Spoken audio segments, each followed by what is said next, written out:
the garage tonight. It's Friday night before race day. Going to Richmond Raceway Park in the morning. Hopefully have a good day there to race with the Pro Late models. I beat Drew to the garage today, so a little solo for right now. Figure I'd go ahead and check out a few new things here in the garage. We did, check this out. We did do some more upgrades.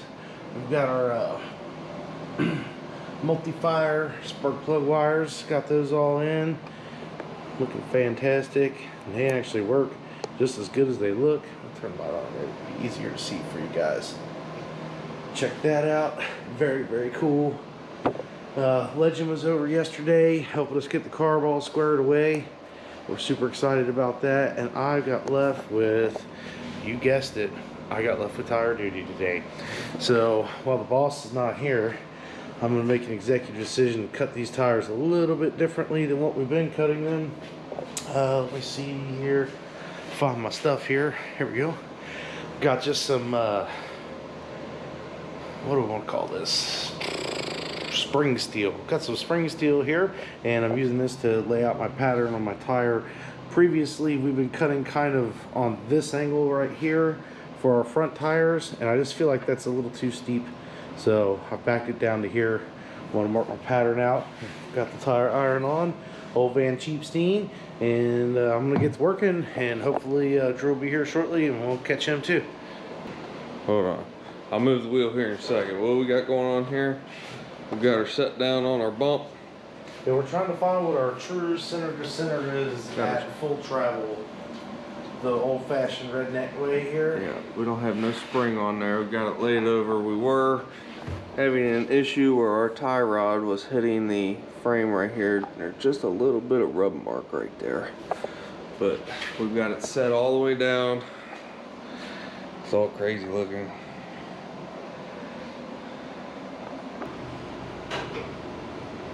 Anything there? Nope. So it's solid now. It's all one piece at this point. You know what I'm saying? At this rate, we're totally hitting the ground here. Right.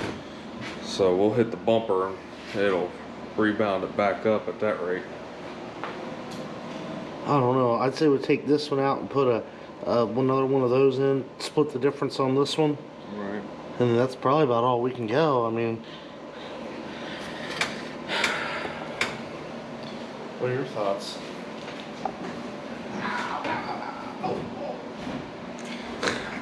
Got his leg stuck. Leg caught in there and the wheel turned. Pitched me in there.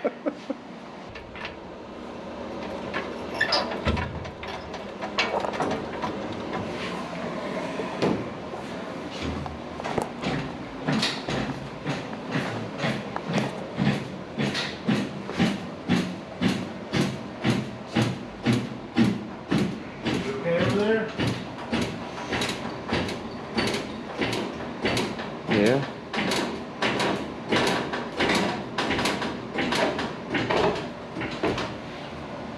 Shoot. There you go. That's extreme latchage there.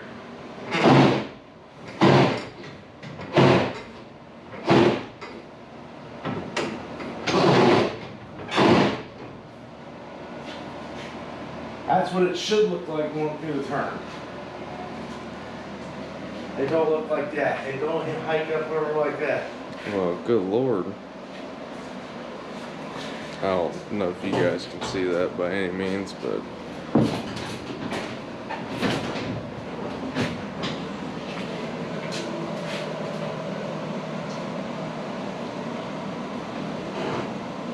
So I guess if you were going to put a limiter chain on, you would what, limit it up till that spring just seats on there probably? That's probably about, right. you know. Yeah. Something like that. Crazy, the whole car is teetered. Huh? The whole car teeters off that. Well, I mean, it this just shows you how much weight transfer happens in this car when you're going through the turn. is it on the spring? Quite rip like this through there. I'm sure it's probably hard to tell to some degree.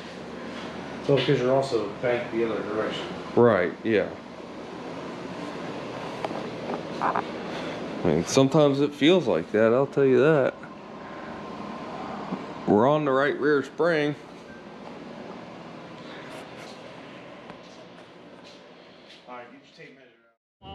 We're going to take a moment here to do a little splaining and kind of talk about while we're doing the hot laps and getting the car warmed up. Talk about where we've been. Why haven't we been making videos? Well, a couple things. One, we've been busy. Two, it's been a crazy summer. Three, well, racing isn't everything, and making videos, it's hard. And I guess that's one thing we want to talk about up front is making videos in the garage is one thing, but when we go to the track, we're very limited hands. And, you know, my wife did an amazing job this night on making videos and videotaping from the grandstands, but that is very difficult for us to do. So we're just going to be very thankful for the footage that we got, and we're going to wrap up our hot lap session here and be rolling out here for qualifying here in just a minute. And touch base about why we haven't been racing again. You know, Mother Nature got a few races, football practice and football games got a couple races, COVID got a few races, so we basically skirted by the large portion of the end of summer without ever touching the track. And so we were pretty happy to come out here, get some laps. We realized real quick the car was way off. We were way behind the leader. And keep in mind, as we're watching this race, this is a 50-lap race, $5,000 to win, crate late model. They call them, 602, 604, sportsmen, whatever you want to call them. And so we're just out having fun. We knew that we weren't going to bring home the checkered flag tonight. But with the car being ready to go, and, the garage footage from, before, earlier on in this clip, that's from a month before this race even started. So, we had a lot of downtime and just did the best we could. The car was a pig all night. We ended up starting pretty close to the end of this heat race here. And, we fought the car. It pushed like a dump truck.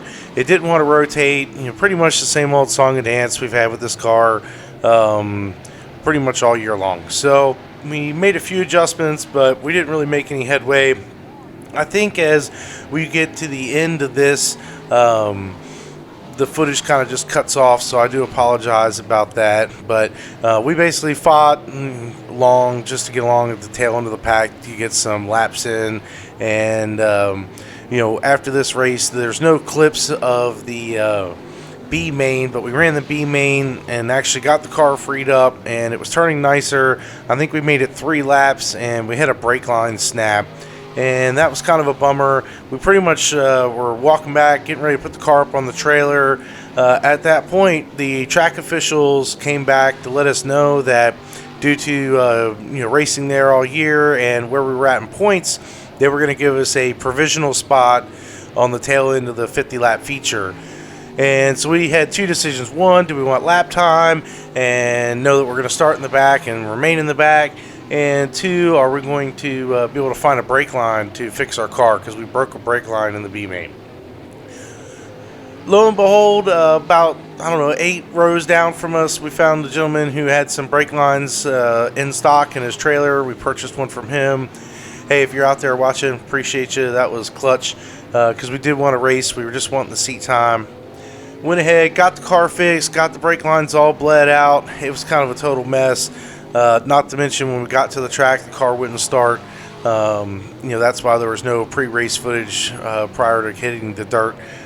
We were just busy scrambling, trying to get things fixed up on the car. So it's been a rough night already. Get ready to roll out for our provisional, and we have a pretty good race. Like I said, starting in the back.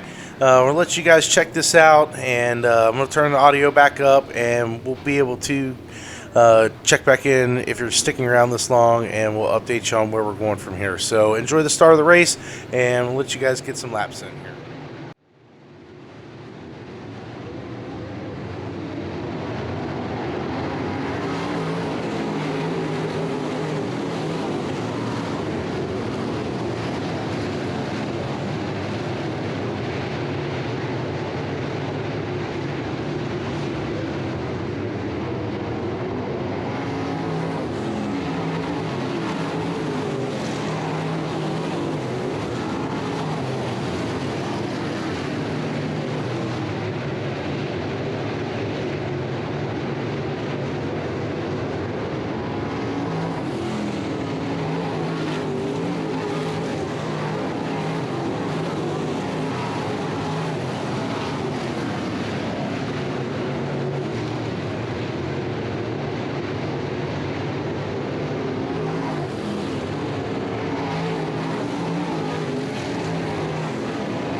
And we're going to come on back here with a little voiceover as we wrapping up the race here. We are not even close to lap 50. We're somewhere in the mid 20s, and I'm going to give you all a little spoiler alert. We're going to come to an abrupt ending here.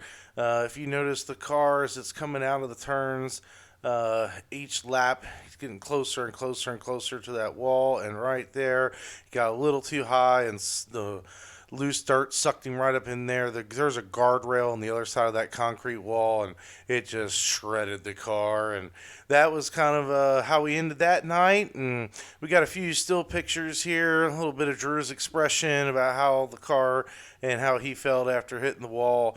It pretty much sliced and diced the entire right side. We had 2 weeks before the next race, so we got her stripped apart. Sorry we didn't take any video. We were just trying to get the car done. There was so much damage and so much work to do in so little time. We went ahead and got all the bent sheet metal off and got down to the sheet metal brake and got us some new panels. I think I got a shot of the new panels coming up here in just a second. There they are, starting to look like a race car again. We get ready to go out, go to the last race. We get 3 laps into the feature, and tragedy happens. Hit a car on the straight stretch, and it did 2 barrel rolls and a front flip, landed on top of another car, and that's pretty much how we wrapped everything up. We will be back at the garage probably in the next week or two, making some fresh content for everyone. We're going to show the full aftermath. We've got all the sheet metal stripped off of it, but we're going to show everybody where it's bent. We're proud that most of our welds held up, and we didn't have any of our welds pop. But the car took some serious damage, and we've got lots of decisions to make. So stick around with us through the winter and figure out what our next project's going to look like.